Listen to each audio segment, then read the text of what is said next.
वाटतं. सन्माननीय डॉक्टर, हे नाही ते नाही, हे डायल नंबर आहे, इथं असं करायचं तिथं तसं करायचं, आम्हाला तुम्ही सांगितलं म्हणजे कारण आमच्या घरामध्ये भांडणं लागली. मग त्यांना पुन्हा त्या ठिकाणी समजावून सांगितलं की हा कार्यक्रम याच्यासाठी होता, स्वार्थासाठी नाही. मला सांगावं लागलं. सक्षमीकरणाचा अर्थ कोणता घेणार आम्ही? सक्षमीकरण झालं पाहिजे, आम्हाला मान्य आहे, सगळ्यांनाच मान्य आहे. सक्षमीकरण झालं पाहिजे, दुसरा अर्थ कुठेतरी कमी आहे म्हणून त्याचं सक्षमीकरण झालं पाहिजे. सक्षमीकरणाचा दुसरा मतीचा अर्थ आम्ही जर घेतला तर विचाराचं सक्षमीकरण झालं पाहिजे, गुणवत्तेचं सक्षमीकरण झालं पाहिजे, सुसंवादाचं सक्षमीकरण व्हायला हवं. फक्त पण त्या बीजामध्ये मोठा आणि महान वृक्ष त्या ठिकाणी समाविष्ट असतो, हे तुम्हाला मला कळत नाही, हे समजून घेणं अपेक्षित आहे.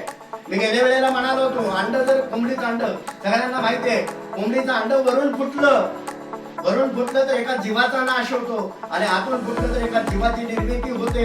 फोडायचं कसं हे तुम्हाला मला सांगायला हवं, स्वार्थापोटीचं नाही. मी माझा स्वार्थ साधत असताना माझं त्या ठिकाणी कुठलं तरी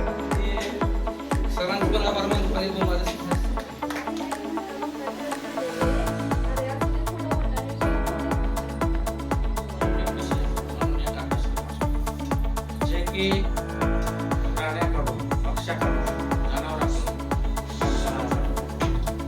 तर या आजाराची जवळजवळ 200 हे सर आता दोरी पहिल्या सगळ्यांनी सांगितलं असेल की सगळ्या मळ्यात स्पर्धक आहेत आपल्याला बाहेर काढायचे. आम्ही बाहेर काढायलाच बसलेलो. डॉक्टर ठेवा, उभे राहा. राजा म्हणतो उभे राहा. राजा म्हणतो डोक्यावर हात ठेवा, हात खाली ठेवा. वडा इडली, वडा वडा इडली, वडा इडली, इडली वडा इडली वडा